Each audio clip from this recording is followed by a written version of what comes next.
ఇప్పుడు నీకు 10 ఏళ్ళు వచ్చాయి కాబట్టి మనం కొన్ని స్మాల్ రూల్స్ ఫాలో అవ్వాలి. ఎలాంటి రూల్స్ అమ్మా? మొదటిది, నువ్వు ఏడవటం వల్ల అన్నీ సాల్వ్ కావు. ఏదైనా ప్రాబ్లం ఉంటే క్లియర్ది చెప్పాలి, ఏడ్చి సాధించకూడదు. That is called communication. రెండవది, నీ హోంవర్క్ నువ్వే చేసుకోవాలి, వేరే వాళ్ళ మీద డిపెండ్ అవ్వకూడదు. నీకేమైనా డౌట్స్ వస్తే హెల్ప్ అడగాలి. That is independence. మూడవది, బొమ్మలతో ఆడుకున్న తర్వాత వాటిని ఎక్కడ తీసావో అక్కడే పెట్టాలి. That is being organised. నాలుగవది, బ్యాడ్ వర్డ్స్ అస్సలు వాడకూడదు. That shows respect. ఐదవది, నువ్వు తప్పు చేసినప్పుడు మనస్ఫూర్తిగా క్షమాపణ చెప్పాలి. That is responsibility.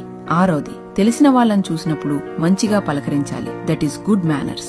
ఏడవది, ఇంటి పనుల్లో అమ్మా నాన్నలకు ఇష్టంగా హెల్ప్ చేయాలి. That is sharing. ఎనిమిదవది, నీకు ఏదైనా అర్థం కాకపోయినా లేదా డౌట్ వచ్చినా మౌనంగా ఉండకుండా వెంటనే అడిగి తెలుసుకోవాలి. That is honesty. తొమ్మిదవది, కారణం లేకుండా కోప్పడ్డం, చిరాకు పడ్డం చెయ్యకూడదు. నీ ఎమోషన్స్ ని కంట్రోల్లో ఉంచుకోవాలి. పదవది, ప్రతిరోజు కొత్తగా ఏదైనా నేర్చుకోవడానికి ప్రయత్నించాలి. That is growth. సరే, నాకు అర్థమైంది. Very good.